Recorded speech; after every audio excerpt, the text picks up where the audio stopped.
versículos 1 al 15. Todo tiene su tiempo y todo lo que se quiere debajo del cielo tiene su hora, tiempo de nacer y tiempo de morir, tiempo de plantar y tiempo de arrancar lo plantado, tiempo de matar y tiempo de curar, tiempo de destruir y tiempo de edificar, tiempo de llorar y tiempo de reír, tiempo de endechar y tiempo de bailar, tiempo de esparcir piedras y tiempo de juntar piedras, tiempo de abrazar y tiempo de abstenerse de abrazar. Hay tiempo de buscar y tiempo de perder, hay tiempo de guardar y tiempo de desechar, tiempo de romper y tiempo de coser, tiempo de callar y tiempo de hablar, tiempo de amar y tiempo de aborrecer, tiempo de guerra y tiempo de paz. ¿Qué provecho tiene el que trabaja de todo aquello en que se afana? Yo he visto el trabajo que Dios ha dado a los hijos de los hombres para que se ocupen en él. Todo lo hizo hermoso en su tiempo y ha puesto eternidad en el corazón de ellos, sin que alcance el hombre a entender la obra que ha hecho Dios desde el principio hasta el fin. Yo he conocido que no hay para ellos cosa mejor que alegrarse y hacer bien en su vida, y también que es don de Dios que todo hombre coma y beba y goce el bien de toda su labor. He entendido que todo lo que Dios hace será perpetuo, sobre aquello no se añadirá ni de ello se disminuirá, y lo hace Dios para que delante de él teman los hombres. Aquello que fue ya es, y lo que ha de ser fue ya, y Dios restaura lo que pasó. En el año 1988, el poeta inglés William Ernest Henley publicó un poema sin título que luego sería conocido como Invicto, y que no es otra cosa que un himno, una oda de exaltación al espíritu de lucha, al espíritu de resistencia del ser humano.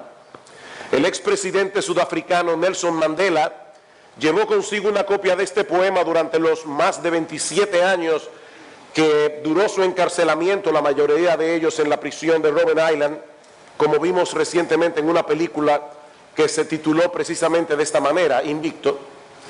El poema dice en su última estrofa: no importa cuán estrecha sea la puerta ni cuán cargada de castigos la sentencia, soy el amo de mi destino, soy el capitán de mi alma. En otras palabras, en el carro de mi existencia, yo voy sentado en el asiento del conductor, no en el asiento del pasajero. Yo soy el amo y el capitán de mi vida. Ahora, ¿es realmente así? Mis hermanos y amigos, ¿es verdad que nosotros tenemos el control en nuestras manos? Bueno, Salomón responde esta pregunta en el capítulo 3 del libro de Eclesiastés, que vamos a estudiar en esta mañana. Esta es una de las porciones más conocidas del libro y, por cierto, es una de las porciones más mal interpretadas. Este pasaje consta de dos partes. La primera, los versículos 2 al 8, es un poema que gira en torno a la idea del tiempo. La palabra tiempo se repite 29 veces en los primeros 8 versículos del capítulo 3 y una vez más en el capítulo 11. Y luego Salomón nos da algunas observaciones de lo que él acaba de decir en el poema en los versículos 9 al 15. Ahora bien, ¿es este pasaje una exhortación para nosotros a hacer cada cosa en el momento apropiado, como mucha gente cree que este pasaje enseña? Cada cosa debe ser hecha en su tiempo, en el momento oportuno. Me decía alguien que en el colegio cristiano Logos, este es un versículo que se usa mucho para decir a los niños: niños, hay tiempo para hablar y hay tiempo para callar. Cada cosa tiene su tiempo y nosotros tenemos que tener la sabiduría necesaria para discernir cuándo es el momento para hacer una cosa, cuándo es el momento para hacer la otra. Bueno, ese es un consejo muy sabio, pero la pregunta ¿es de eso que Salomón está hablando aquí? Bueno, si observamos el pasaje con detenimiento, veremos que todas las acciones descritas en el poema, nacer, morir, plantar, cosechar, todas ellas describen acciones humanas, acciones del hombre. Sin embargo, también vemos en el pasaje que a final de cuentas no es el hombre sino Dios el que tiene en sus manos el control. Por ejemplo, en el versículo 10, dice que es Dios quien asigna a cada cual el trabajo en el que debe ocuparse a lo largo de su vida.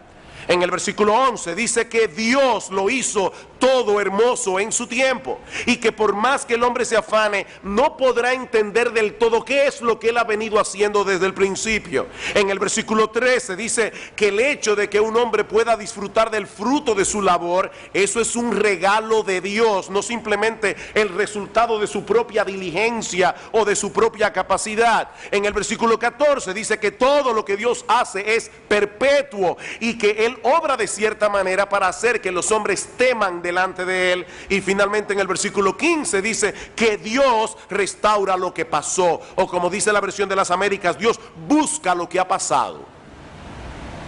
De manera, mis hermanos, que este pasaje no es un llamado para que el hombre trate de entender, trate de discernir cuándo es el momento apropiado para hacer las cosas, sino más bien una poderosa declaración de la soberanía de Dios sobre todas las circunstancias de la vida del hombre. No, nosotros no somos el amo de nuestro destino.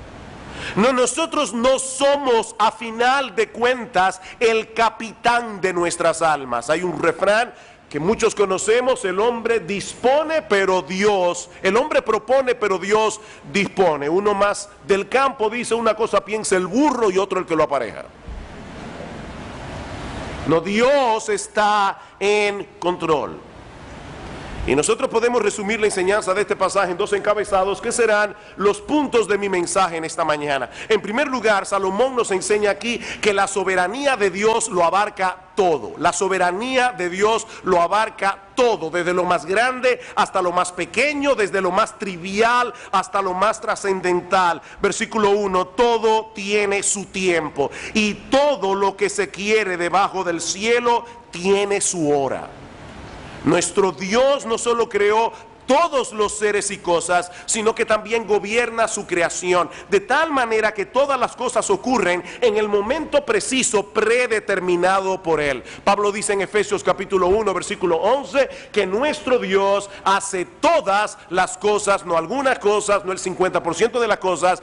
Dios hace todas las cosas según el designio de su voluntad.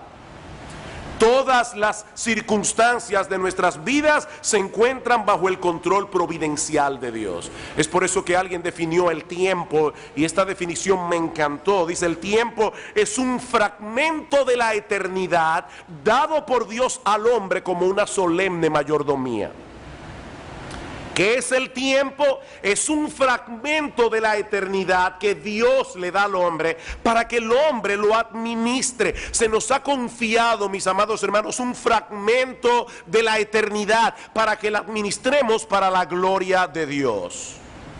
Pero Él sigue siendo soberano sobre toda su creación, como vemos en el poema que sigue a continuación. En los versículos 4 al 8 encontramos 14 pares de actividades opuestas entre sí, y juntas abarcan las diversas o multiformes experiencias de la vida del hombre sobre la tierra. Versículo 2, hay tiempo de nacer y hay tiempo de morir.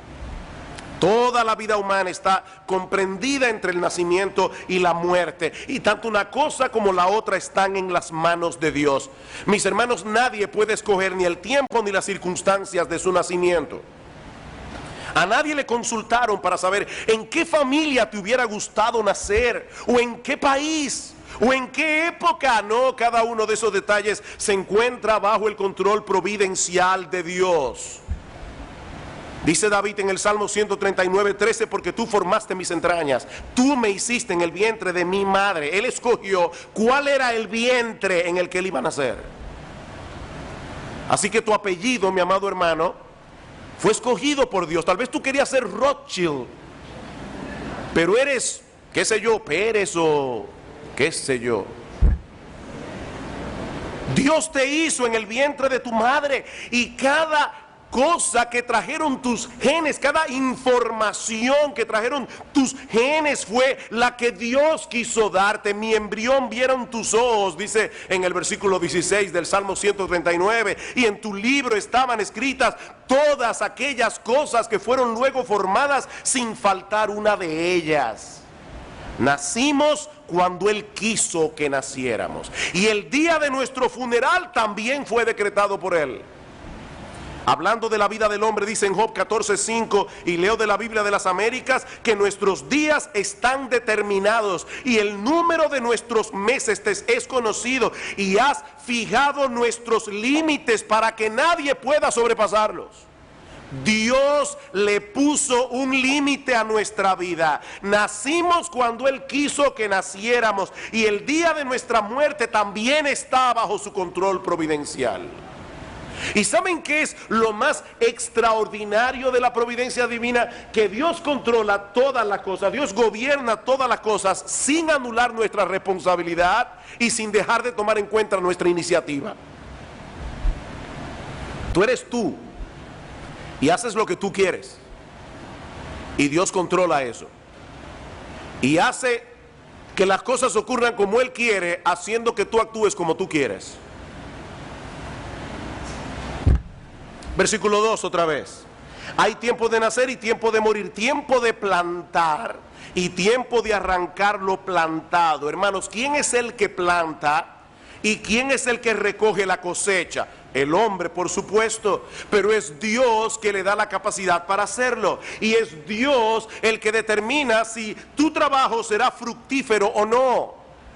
Aparte de que la siembra y la cosecha deben adaptarse a los ciclos de la naturaleza establecidos por Dios. De lo contrario, no tendremos fruto al final.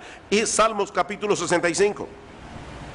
Salmo 65, versículo 9. Miren la visión que tenía el salmista de la soberanía, del control providencial de Dios. Dice en el versículo 9: visitas la tierra y la riegas, en gran manera la enriqueces, con el río de Dios lleno de aguas, preparas el grano de ellos cuando así la dispones, Dios hace que se empapen sus surcos, haces descender sus canales, la ablandas con lluvias, bendices sus renuevos. Tú coronas el año con tus bienes, y tus nubes destilan grosura, destilan sobre los pastizales del desierto, y los collados se ciñen de alegría. Todo eso lo hace Dios.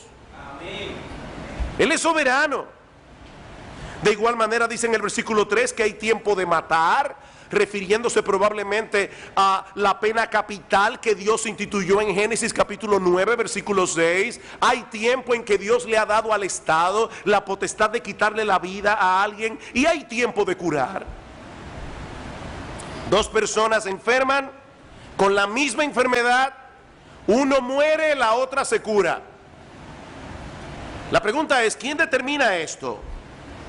Dice en Deuteronomio 32, 39 que Dios es el que hace morir y el que hace vivir. Yo hiero, dice Dios, y yo sano.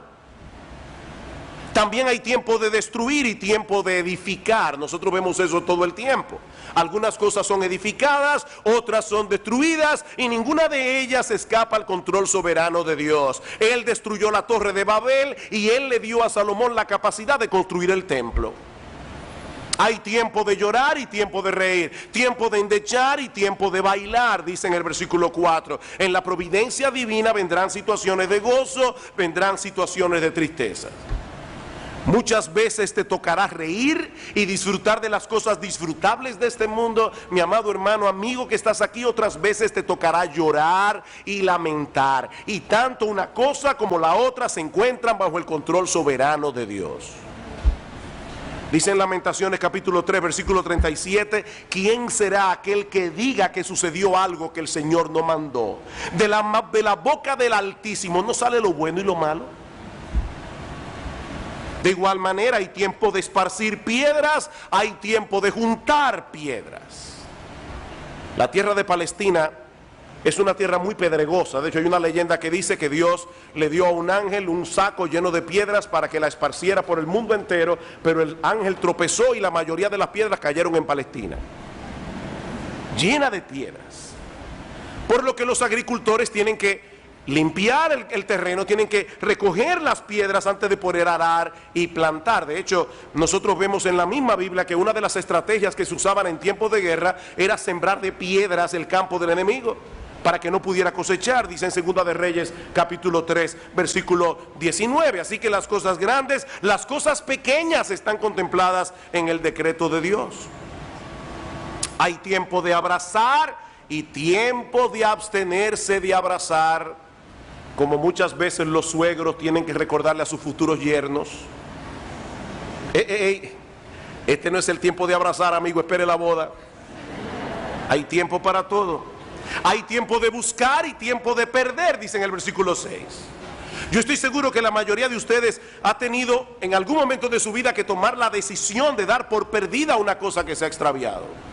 La buscan, la buscan, la buscan, pero en un momento dado tuviste que desistir porque Dios decidió que siguiera perdida. No la vas a encontrar.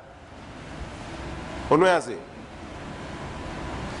Y muy relacionado con esto, dice al final del versículo 6 que hay tiempo de guardar y hay tiempo de desechar. Y alguien decía que este versículo nos da autoridad bíblica para vender todo lo que ya no se usa en casa, o para regalarlo a otro que lo necesite. No podemos retenerlo todo el tiempo.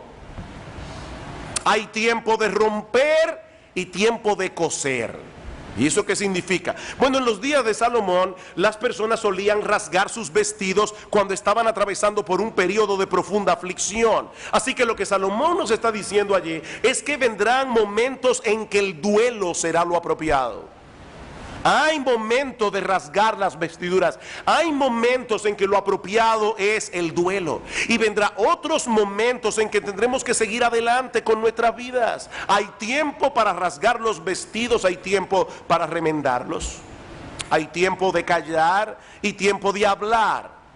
Tiempos en los que tendremos que esperar en silencio la salvación del Señor en medio de una gran aflicción, como dice Lamentaciones 3:28. Y tiempos en los que tendremos que hablar y clamar. Hay tiempos de amar y tiempo de aborrecer. Hay tiempo de guerra y tiempo de paz. Ven, hermanos, que este no es una exhortación para que nosotros sepamos cuándo es el momento apropiado para hacer las cosas. Bueno, ahora es el momento de odiar. No, eso no es lo que el pasaje nos está enseñando. Lo que Salomón está reconociendo aquí es que las relaciones humanas también están contempladas en el control soberano de Dios. Hubo un tiempo en la historia de Israel en que ellos fueron aborrecidos y fueron esclavizados por los egipcios. Y hubo otro tiempo en que Dios movió el corazón de esos mismos egipcios para que favorecieran al pueblo de Israel y le dieran gratuitamente sus joyas. Hay tiempo de aborrecer y hay tiempo de amar. ¿Cuál es entonces la enseñanza de este pasaje, mis amados hermanos? Que nada, absolutamente nada, desde lo más grande hasta lo más pequeño, desde lo más trascendental hasta lo más trivial, nada escapa al control soberano de Dios. Su providencia lo abarca todo. Dice en Mateo capítulo 10, versículo 29, que ni un pajarillo cae a tierra sin la voluntad de Dios, y que aún los cabellos de nuestra cabeza están contados. Nuestro Dios no dejó el universo al garete, y mucho menos la vida del hombre sobre la tierra. Él es Rey de reyes, hermanos. Él es Señor de señores. ¿Y saben qué? Y gloria al Señor por eso. Él no tiene la menor intención de renunciar de su cargo. Él seguirá siendo, por los siglos de los siglos, el amo de nuestro destino y el capitán de nuestras almas. A veces uno no lo ve y no parece, pero Él está ahí. Hace unos años el Señor nos concedió a mi esposa y a mí poder hacer un viaje en barco. Y saben que yo nunca vi al capitán, pero yo sabía que Él estaba ahí, porque el barco iba donde tenía que ir. Bueno, a veces nosotros no vemos a Dios, pero el capitán está ahí, hermanos. El capitán está ahí. Tal vez nunca lo veas, pero Él está ahí. Puedes estar seguro de eso. Ahora, la pregunta que debemos hacernos ahora es: ¿cómo se supone que nosotros debemos reaccionar ante esa realidad? Porque hay personas que pueden llegar a la conclusión que definitivamente Dios está en control, por lo tanto, la vida no vale la pena. No importa lo que yo haga. Dios es un tirano que está en el cielo y yo no puedo contra él. ¿Cuántos de ustedes han escuchado o han leído la novela de Moby Dick? Moby Dick es una ballena blanca enorme. El capitán Ahab quiere matarla porque en un momento dado Moby Dick le quitó de una mordida a la pierna a Ahab, y toda la novela de Herman Melville es el afán de este hombre de matar la ballena blanca. Lo que mucha gente no sabe es que Moby Dick no es en realidad una simple novela de aventuras. Moby Dick es un tratado filosófico. Herman Melville llegó a la conclusión de que Dios es soberano y no soportaba la soberanía de Dios, y quiso escribir un ensayo acerca de esto. ¿Cómo yo me hago viviendo en un mundo en el que Dios es soberano y en el que yo no quiero someterme a ese Dios? Moby Dick no es otra cosa que una imagen del Dios soberano. Cuando Melville terminó esa novela, le escribió una carta a su amigo Nathaniel Hawthorne, el autor de La Letra Escarlata, y le dijo: acabo de escribir una novela perversa. No es una simple novela de aventuras. Es el hombre que se enfrenta ante la realidad de que Dios es soberano. Yo no puedo con Dios. La pregunta es: ¿cómo debemos reaccionar ante la realidad de que todas las cosas que ocurren en la vida, todas las circunstancias de nuestra existencia están bajo el control soberano de Dios? Versículo 9. ¿Qué provecho tiene el que trabaja de aquello en que se afana? Si toda nuestra vida se desarrolla bajo los designios de la providencia de Dios, ¿en verdad podemos por nosotros mismos cambiar el curso de los acontecimientos y hacer que las cosas ocurran como nosotros queremos que ocurran? ¿De verdad tenemos esa capacidad? Dice en Eclesiastés capítulo 9, versículo 11: no es de los ligeros la carrera, ni la guerra de los fuertes, ni aun de los sabios el pan, ni de los prudentes las riquezas, ni de los elocuentes el favor, sino que tiempo y ocasión acontecen a todos dentro del marco de la soberanía de Dios.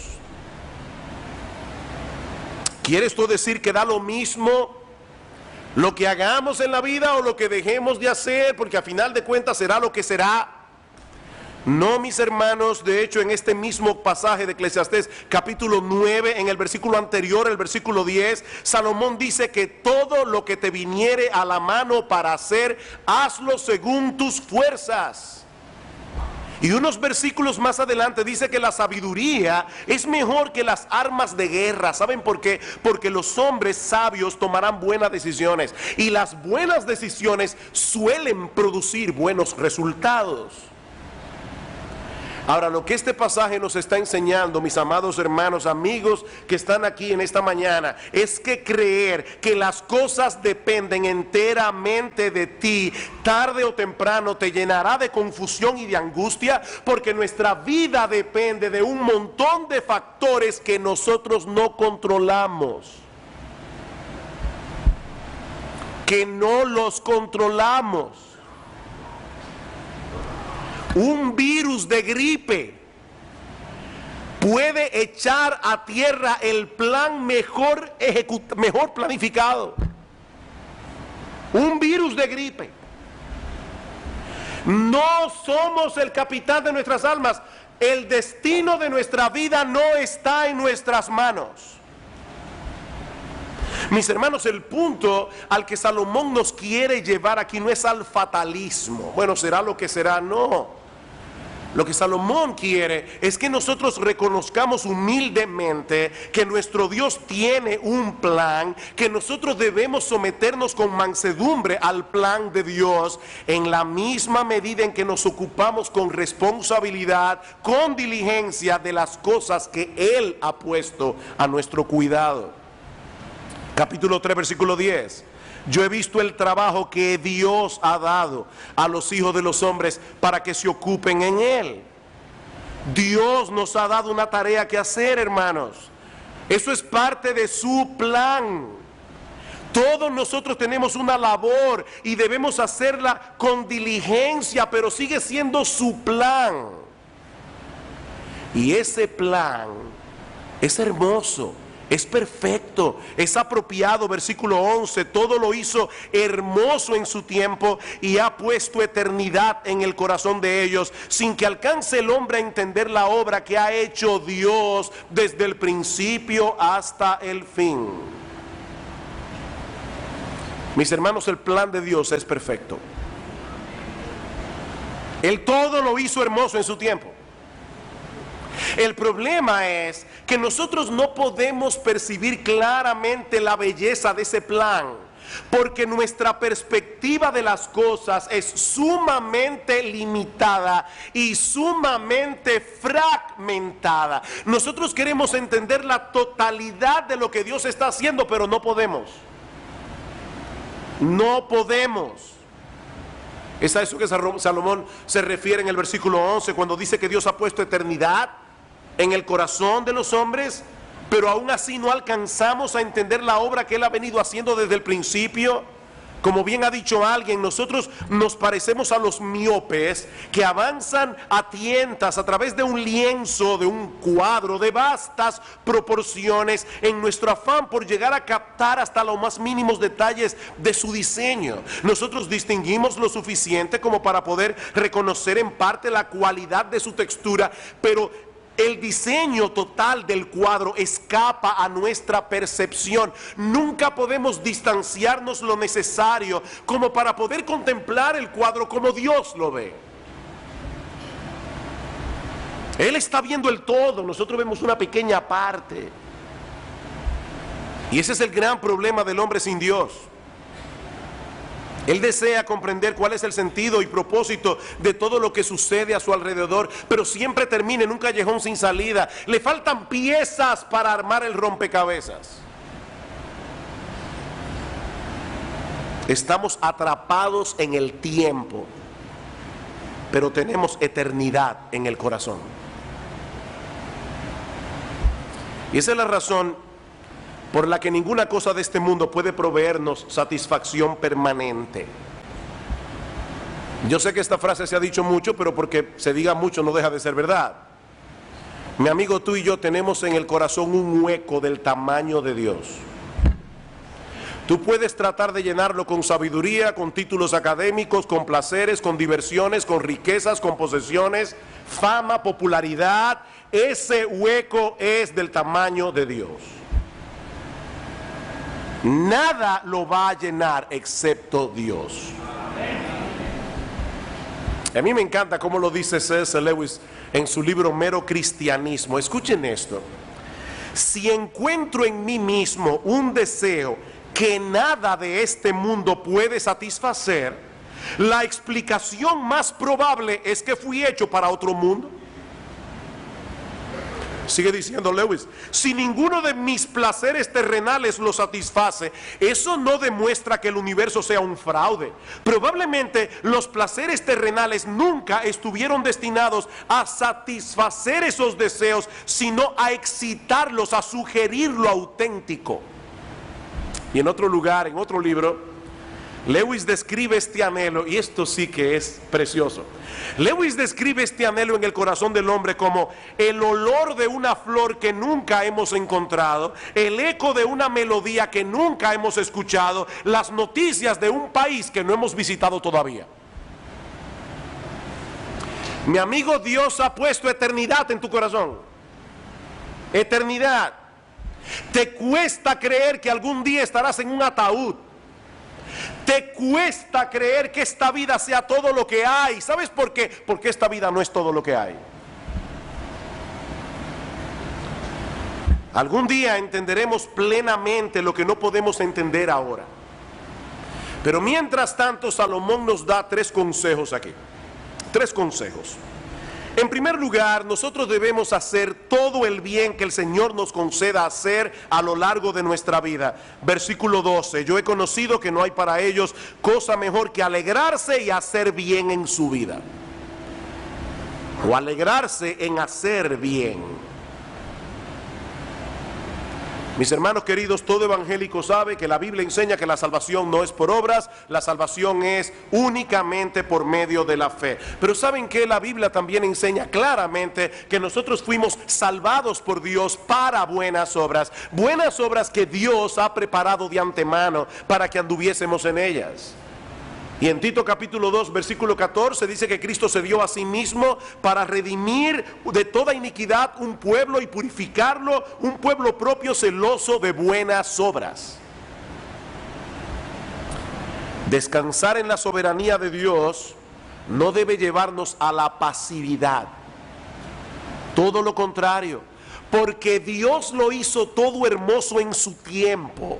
Cada creyente debe gozarse en ser parte de ese plan, haciendo con diligencia la labor que le corresponde en el tiempo que Dios le ha provisto. Mi hermano, piensa en esto por un momento. Dios todo lo hizo hermoso en su tiempo. Él quiso que tú nacieras en esta época.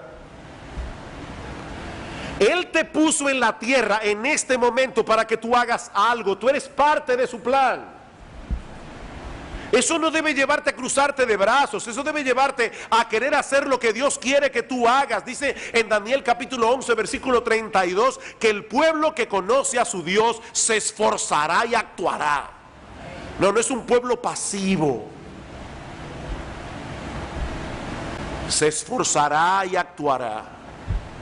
Por otra parte, dice Salomón, debemos gozarnos en disfrutar las cosas disfrutables de esta vida mientras podamos disfrutarlas. Versículo 13, y también que es don de Dios que todo hombre coma y beba y goce el bien de toda su labor.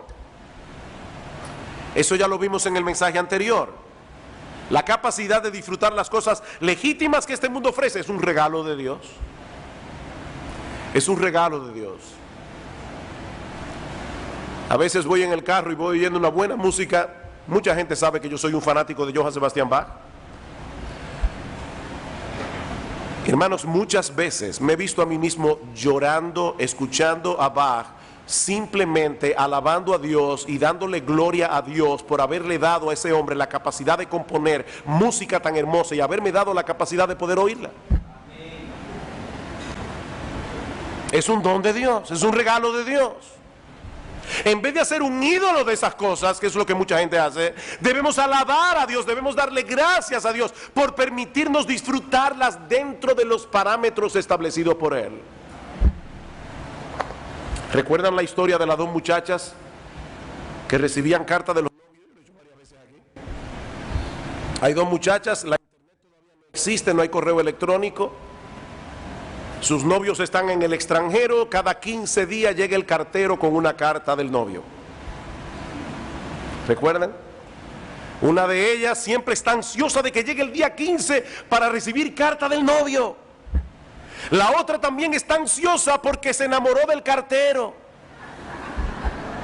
Ese es el problema de muchas personas, están enamoradas del cartero. Hermanos, las cosas que Dios nos permite disfrutar en este mundo son cartas de amor enviadas por Dios para que nosotros las recibamos con las manos llenas y demos gracias a Dios y alabemos a Dios por esas cosas. No para que hagamos un ídolo de ellas, no para que nos enamoremos del cartero. Y finalmente Salomón nos aconseja en este pasaje que dejemos a Dios ser Dios. Deja a Dios ser Dios. ¿Cómo? Dice alguien, aceptando reverentemente su soberanía sobre el tiempo y la eternidad. Versículo 14, he entendido que todo lo que Dios hace será perpetuo. Sobre aquello no se añadirá ni de ello se disminuirá. Y lo hace Dios para que delante de Él teman los hombres. Aquello que fue ya es, y lo que ha de ser fue ya, y Dios restaura lo que pasó. Este texto es clave para entender esta porción del libro de Eclesiastés y todo el libro. Lo que Salomón está diciendo aquí es que todo lo que Dios hace será perpetuo, en el sentido de que nadie puede alterar lo que Él ha decretado. Nadie puede alterar los decretos de Dios. Nada ni nadie puede frustrar sus planes. Dice Nabucodonosor en Daniel capítulo 4 versículo 35, todos los habitantes de la tierra son considerados como nada, y Él hace según su voluntad en el ejército del cielo y en los habitantes de la tierra, y no hay quien detenga su mano y le diga ¿qué haces? No hay ese que detenga la mano de Dios. Y Dios ha decretado que mientras dure la existencia del hombre sobre la tierra, tendrá que pasar por las mismas experiencias que el resto de los mortales ha tenido que pasar a través de la historia. Esa es la enseñanza del versículo 15. Permítanme leerles ese texto desde la Nueva Versión Internacional. Dice: lo que ahora existe ya existía, y lo que ha de existir existe ya. Dios hace que la historia se repita. Así lo traduce la Nueva Versión Internacional. Dios hace que la historia se repita. Por eso decíamos en un mensaje anterior esa cita de Malcolm Muggeridge que decía: las nuevas noticias no son más que las viejas noticias pasándole a nuevas personas. ¿O no es así? Debemos entonces cruzarnos de brazos y sentarnos a esperar que las cosas sucedan. Por supuesto que no. Pero sí debe llevarnos esta enseñanza a someternos con mansedumbre al control soberano de Dios. Debemos someternos con mansedumbre y reverencia. Dice en el versículo 14 que Dios hace las cosas como las hace para que los hombres teman delante de Él. Miren, mis hermanos, contemplar a Dios ejerciendo su soberanía en el mundo, haciendo una obra extraordinaria que nosotros no entendemos del todo, eso debe llevarnos a postrarnos en reverencia, en asombro, en admiración delante de Dios. Pero ¿qué clase de Dios es este? ¿Qué clase de Dios? Mis hermanos, nuestro Dios está llevando a cabo un plan sumamente complejo. Y aunque muchas cosas que nos ocurren no parecen en el momento tener ni pies ni cabeza, ¿saben lo que va a pasar al final? Vamos a contemplar extasiados que ciertamente Él hizo todo hermoso en su tiempo. Él lo hizo todo hermoso en su tiempo. Tratemos de visualizar por un momento las repercusiones que tienen las acciones de los seres humanos. Imagínense que cada acción de un ser humano es como una piedra que cae en un estanque de aguas. Los niños que están aquí saben, ¿verdad?, que cuando tiramos una piedra en un estanque de agua, ¿qué pasa? Hay ondas que se forman, ¿verdad?, a partir de esas piedras. Y si tiramos más de una piedra, las ondas de una van a chocar con las ondas de la otra. Son innumerables las repercusiones que cada acción de cada ser humano tiene en la vida de otros. Y eso es algo de lo que nosotros mismos no estamos conscientes, pero vivimos afectando a otros. Vivimos afectando a otras personas, para bien o para mal.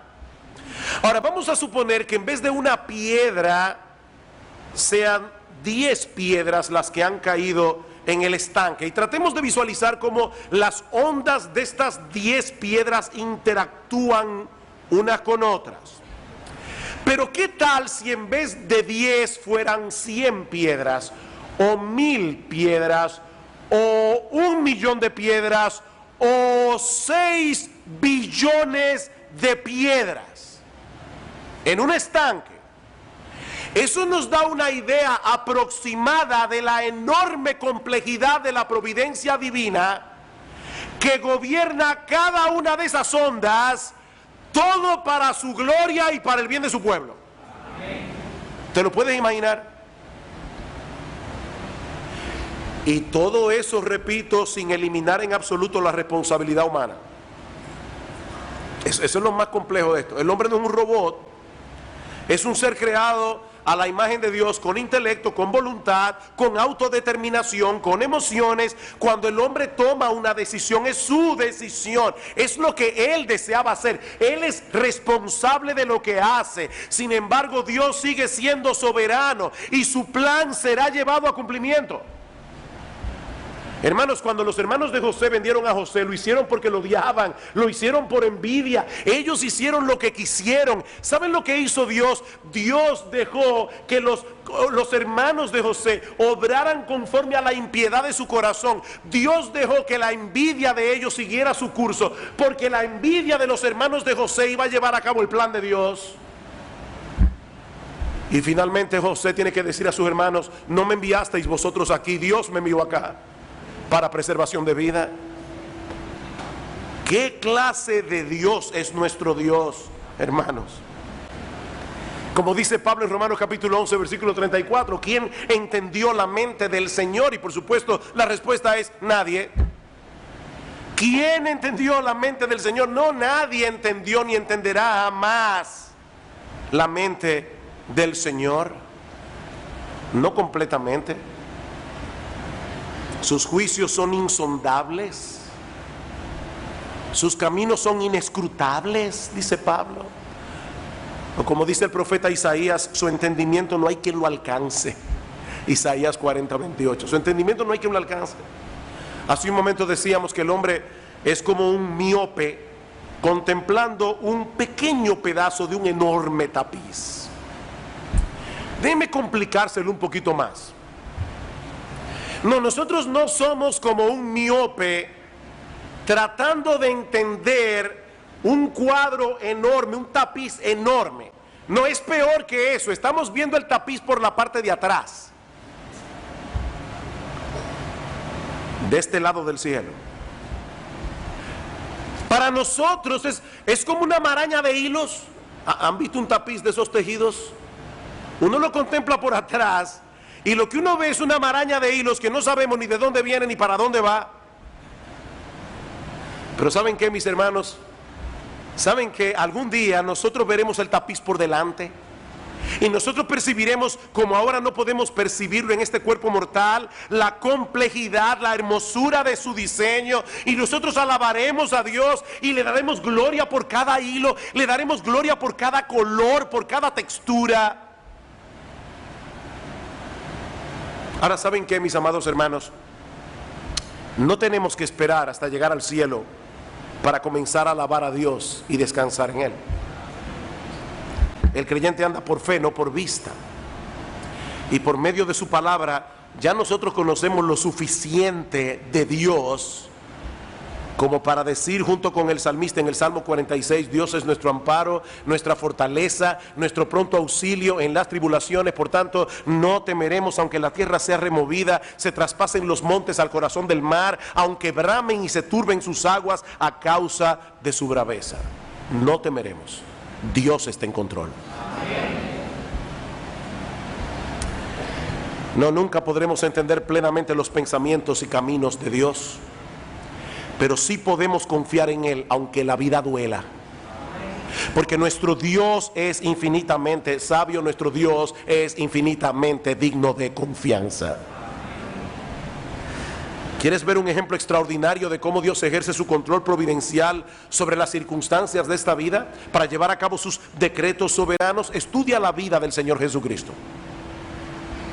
Estudia la vida de Cristo. Pablo dice en Gálatas capítulo 4, versículo 4, cuando vino el cumplimiento del tiempo, Dios envió a su Hijo, nacido de mujer y nacido bajo la ley. El Señor Jesucristo nació en el momento preciso en que debía nacer, cuando ya todo estaba preparado para ese evento. Y luego esperó pacientemente 30 años, el momento preciso para darse a conocer al pueblo de Israel. ¿Y cuáles fueron las primeras palabras que Cristo predicó en su ministerio público? Marcos 1:15, el tiempo se ha cumplido y el reino de Dios se ha acercado, arrepentíos y creed en el evangelio, el tiempo se ha cumplido. Cristo tenía un horario establecido por Dios. Es por eso que cuando los judíos quisieron echarle mano antes del momento trazado por Dios en su calendario. Dice en Juan capítulo 7 versículo 30 que no pudieron hacerlo porque aún no había llegado su hora.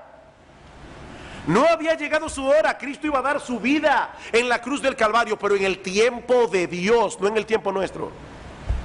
Dice en Juan 13:1, que antes de la fiesta de la Pascua, sabiendo Jesús que su hora había llegado, ahí le lavó los pies a los discípulos y orando al Padre en Juan capítulo 17 versículo 1 dice el Señor: Padre, la hora ha llegado, glorifica a tu Hijo para que también tu Hijo te glorifique a ti. Es por eso que Pablo dice en Romanos 5:6 que Cristo a su tiempo murió por los impíos. A su tiempo. Conforme a ese calendario divino, resucitó de los muertos al tercer día, ascendió a los cielos, está sentado a la diestra de Dios. ¿Y saben qué, mis amados hermanos? En el momento preciso Jesucristo volverá. Amén. Volverá. 1 Timoteo capítulo 6 versículo 13. Me encanta este pasaje. 1 Timoteo capítulo 6 versículo 13. Timoteo, te mando delante de Dios que da vida a todas las cosas, y de Jesucristo que dio testimonio de la buena profesión delante de Poncio Pilato, que guardes el mandamiento sin mácula ni reprensión hasta la aparición de nuestro Señor Jesucristo, la cual a su tiempo mostrará el bienaventurado y solo soberano Rey de reyes y Señor de señores. Jesucristo volverá y volverá a su tiempo. Amén. Queridos hermanos, nosotros podemos confiar en el Señor y podemos dejar en sus manos las circunstancias de nuestra vida, porque Él sabe lo que Él está haciendo.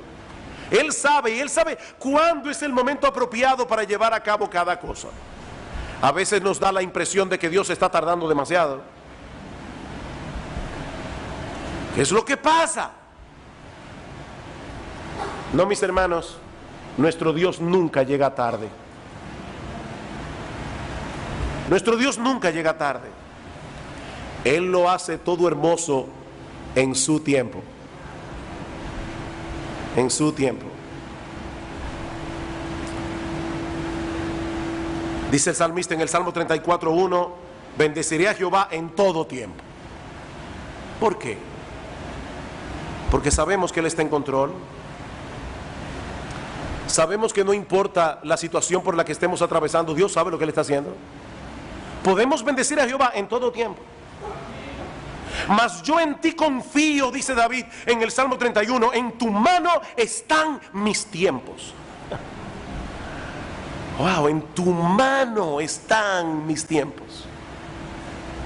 Aún el tiempo de endechar, aún el tiempo de llorar, aún el tiempo del duelo, aún el tiempo de rasgar los vestidos. En tu mano están mis tiempos. Y ahora yo te pregunto, mi amado hermano, mi amada hermana, ¿tú confías en el Señor? ¿Tú confías en que el Señor está en control y que algún día todas las cosas incluidas en su plan soberano redundarán para su gloria y para el bien de tu alma? Aún aquellas que ahora mismo te parecen que no tienen ni pie ni cabeza. ¿Puedes tú esperar pacientemente la salvación del Señor? Y orar al Señor, y orar al Señor un día, una semana, un mes, un año, 10 años, 20 años. En estos días leí una cosa sorprendente. John Flavel, un gran ministro puritano, predicó un sermón en una iglesia y le oró al Señor: Señor, yo quiero que este sermón salve a algunos. Había un jovencito sentado en la iglesia con 15 años de edad que no prestó para nada atención al llamado del evangelio en ese momento. Vivió una vida perdida, completamente perversa. Llegó a los 100 años de edad. Y cuando ese jovencito tenía 100 años de edad, recordó vívidamente ese sermón que había escuchado a los 15 años, 85 años atrás, y se convirtió al Señor. Esa oración de Flavel fue respondida en su tiempo. En su tiempo. Y si hay alguno aquí que todavía no ha venido a Cristo en arrepentimiento y fe, mi amigo, este pasaje tiene algo que enseñarte a ti también. El Dios que tiene en sus manos el control de las cosas te trajo hoy a esta iglesia. Dios te trajo aquí. Y Dios te trajo para que escuches su palabra, porque Él hoy te está dando la oportunidad. Hoy el Dios que maneja el tiempo te está dando la oportunidad de venir a Cristo en arrepentimiento y fe. Dice en 2 Corintios capítulo 6: en tiempo aceptable te he oído y en día de salvación te he socorrido. He aquí ahora es el tiempo aceptable. He aquí ahora el día de la salvación. Este es el tiempo de Dios.